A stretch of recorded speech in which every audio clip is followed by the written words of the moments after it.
तय है कि आज जब इस देश में अंग्रेज आए थे तो ₹1 का बिस्कुट $20 में पाते थे। और हम 20 गुना अमीर थे, अंग्रेज 20 गुना गरीब थे।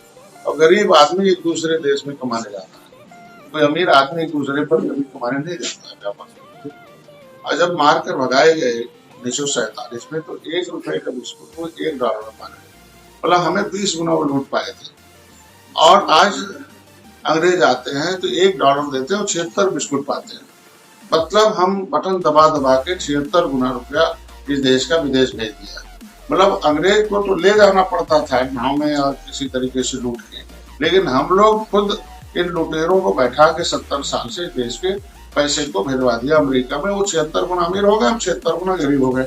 जब डॉलर से तय होती है महंगाई और गरीबी अमीरी, तो पिछली सरकारों ने ऐसी नीति बनाई कि उनकी नीयत खराब थी कि राम कहते थे कि देश के हम लोग हैं, हम आपका महंगाई घटाएंगे, बेरोजगारी घटाएंगे, हम आपको रोजगार देंगे।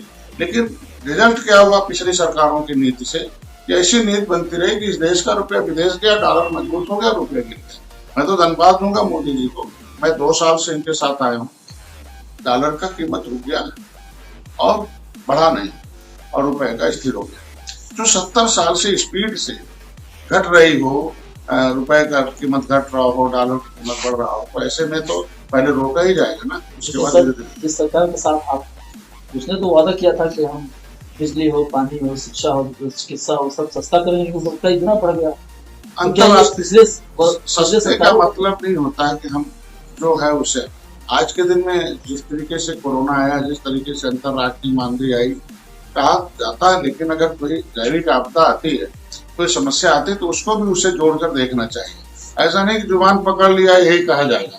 ये भी तो देखिए कि कोरोना ने क्या किया, ये भी तो अंतरराष्ट्रीय मंदी में कौन कौन से देश की दशा क्या हो गई। कम से कम भारत स्थिर है और यहाँ के लोग ठीक से खा पी रहे हैं, बहुत बड़ी बात है। अगर देखा जाए तो जिस समुदाय का आप नेतृत्व करते हैं उसके लिए आप लगातार आरक्षण की मांग उठाते रहे, लेकिन लखनऊ के रामाबाई पार्क में ऐसा कुछ हुआ नहीं। क्या इस पर कहेंगे? और आपने कहा भी था कि गुस्सा आया तो बहुत कुछ हो सकता है। बहुत कुछ हुआ और अमित शाह जी ने कहा कि भाई मछुआरों के मुद्दे जो होते हैं वो हम साथ पार्टी, मतलब एनडीए है, वो सरकार के साथ वो हल करेगी मछुआरों के सभी मुद्दे। लेकिन थोड़ा मेरा समुदाय समझता चाहता था कि आरक्षण मुद्दे पर आरक्षण पर माननीय योगी आदित्यनाथ के ढेर सारे वीडियो वायरल हैं। उन्होंने सड़क से सदन तक उठाई। मैंने वहाँ आवाज उठाई कि भाई कभी हम लोग पेशे से चिकित्सक थे, मेरा समाज लड़ाई लड़ रहा था और तब हम लोग राजनीति में नहीं आए थे। उससे पहले माननीय योगी आदित्यनाथ सड़क से सदन तक मेरी आवाज उठाते थे, तब वो मेरे वकील थे, हमारे सामाजिक जज थे। तो जज का कोई मतलब नहीं है कि वो मंच से ही जजमेंट दे दे। मैं धन्यवाद दूंगा कि उस दिन हमारे समाज के लोगों ने थोड़ा वो गुस्सा दिखाया और उसका नतीजा क्या रहा कि जो फाइलें जो ढुलमुल रवैया अधिकारी अपना रहे थे और जब उन्हें लगा कि नहीं अब ये होगा तो आसानी से तुरंत लिख दिया आरबीआई को। आरबीआई में बैठक भी हो गई कि वो तय हो गया वहाँ मामला। तो भाई 1961 में हम अनुसूचित जाति की सूची में 1947 से जब देश संविधान बना था उसमें हम हैं, और जब अमेंडमेंट हुआ 1977 में फिर भी हम मझवार नाम से तुरहे नाम से हैं। और जब हम गिनती हमारी 70 लाख थी और ये पिछली सरकारों ने हमें गिनते गिनते 2011 3000 कर दिया, हमें पिछड़े में डाल दिया। तो आरबीआई के registrar general of census of India, उसे डायरेक्टर, उन्हें महा रजिस्ट्रार कहते हैं, उन्होंने इस बात को एक्सेप्ट किया कि अगर ये सही है जो 1961 में आपकी गिनती 70 थी और इतना होगी और आपके केवट मल्ला माझी मझवार की प्रवाची जातियां हैं और इन्हें केवट मल्ला को माझी को पिछड़ी में डाल दिया था, ये बहुत बड़ा अपराध और क्राइम बनता है। उसके लिए चल रहा फाइलें पिछली सरकारों ने गायब कराई 70 साल से। हम नहीं जानते कि भारतीय जनता पार्टी कि हमारे आरक्षण या हमारे समाज के लिए उनके मन में कितनी जगह है। लेकिन मैं आज धड़ल्ले से कह सकता हूँ कि पिछली सरकारों ने बहुत विश्वासघात किया और इतना विश्वासघात किया है कि जैसे कहा नहीं जा सकता। फाइल गायब कराना, कोर्ट लेकर ऐसे आरक्षण पर लेखुना लगाना कि स्टे हो जाए, 30 साल से रोक के हमारे लोगों को आरक्षण के मुद्दे पर हम लोग रेल ट्रैक आंदोलन कर रहे थे। जहाँ आपके संत कबीर नगर में गोली चला के भाई को मारना, फर्जी 310 का मंजूर बनाना, 100 गाड़ियां फूकना। संत कबीर नगर में आपने देखा कितना तांडव मचाया था कि हमारी महिलाओं को नंगा करके पीटना, बच्चों के कान बहरे कर दिया, उनके पूरे तोड़ दिए, महीनों दिन खाने नहीं दिया। ये क्या मतलब होता है? रेल रोकना आंदोलन करो अपराध है क्या? हम कहते हैं हम लोग बहुत बड़े अपराधी हो गए, देश को आजाद कराया, जिन्हें गद्दी बैठाया था हमारे लोग समाज में गुस्से में आए, साइकिल को उठाकर फेंक दिया, टूट के खत्म हो गई, हाथी भी खत्म हो गई स्टे लेने के नाते। आरक्षण के मुद्दे पर मेरा समाज मेरे साथ है, और अगर मैं प्रमाण अगर इकट्ठा करके प्रमाणिक दस्तावेज इकट्ठा किया हूँ तो मैं वादा भी अपने समाज को करता हूँ कि उनका प्रमाण पत्र भी मैं दिलाऊंगा। उसका सिस्टम हमें रुकाऊ वाला नहीं चाहिए, टिकाऊ वाला चाहिए। जब 70 साल से 70 गुना जो मामला उलझा होता है उसे सुलझाने में थोड़ा टाइम लगता है। कमल को विश्वास है कि वही आपको हम कहते हैं कि रिटायर्ड जज से तो कुछ उम्मीद नहीं की सकते। जो जज इससे पहले बैठ चुके थे उन्होंने तो उल्टा ही कलम चलाया, सीधा तो चलाया नहीं, फाइल मार दिया, हिस्सा मार दिया, 30 साल से पिछड़ी से निकाल के लटका दिया, हमारी नौकरी लूट लिया, हाथी जाके स्टे ले लिया, फाइल गायब करेगा।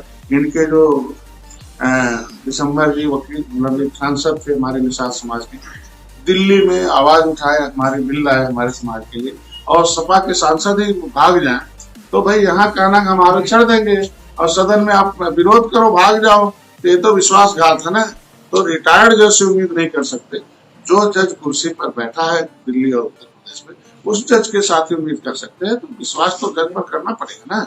हम लोग वकील हैं, वकालत करेंगे, हमारा प्रमाण है तो प्रमाण कोई खा नहीं जाएगा। संविधान में लिखा मझवा पढ़े लिखे नहीं थे, हमारे लोगों पर शिक्षा स्वास्थ्य सब छीन लिया।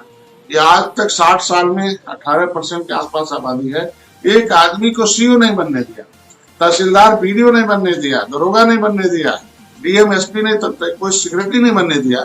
और हमारा वोट लेकर देख लियो कैसे सचिवालय में बैठे हुए हैं सारे, जितने जितने जिसकी पार्टियां, हमने बटन दबाया, हाथी बटन दबाते सारे सचिव उनके नजर आते हैं। दिल्ली से लेके सचिवालय से शौचालय से लेके सचिवालय तक कब्जा हो जमा लेते हैं।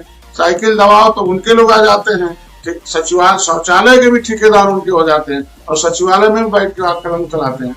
तो क्या हम लोग बटन दबा दबा के उन्हीं लोगों को शौचालय से सचिवालय तक बैठाएंगे? ये हमारे समाज ने निर्णय लिया कि नहीं, अब हमें हिस्सा चाहिए, राजनीतिक हिस्सेदारी चाहिए, बजट में हिस्सेदारी चाहिए, नौकरी में हिस्सेदारी चाहिए। और हिस्सा तब मिलता है जब टोपी मिलता है। इन्होंने सीख लिया बसपा से कि जब उनके एक सर पर टोपी थी, हाथी की नहीं थी, पंजा टोपी था, तो 2 पंजा इधर से 2 पंजा इधर से खाते थे। और जैसे उन्होंने अपनी पार्टी की टोपी पहन लिया तो पंजा लगाने वाले उनके पाँव में आ गए, वो पावर पैसे वाले हो गए। आज के दिन में निषाद समाज में स्वसमता एक गौरवशाली इतिहास रहा। कभी राम को पार उतारा था और कभी मुगलों और अंग्रेजों को मौत की घाट उतारा था। अब कोई बिना मल्लाही के पार उतारने वाला नहीं है। इन्हें सीट भी मिलेगी, जीत भी मिलेगी, आरक्षण भी मिलेगा, हिस्सा भी मिलेगा, इन्हें अब सम्मान मिल रहा। आज के दिन में सारी पार्टियां निषाद निषाद निषाद रख रही हैं, जिलाध्यक्ष बना रही हैं, भर्ती कर रही हैं, बड़े बड़े रोज कम से कम बगल में फोटो खिंचवा रहे हैं।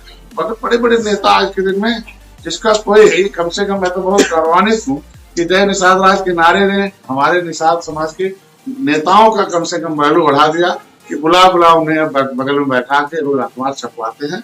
उम्मीद है कि उन्हें कभी मंत्री भी बनाएंगे, उम्मीद है कि कैबिनेट में जगह देंगे। निषाद पार्टी 2022 में सरकार बनाएगी और उनके सभी मुद्दे को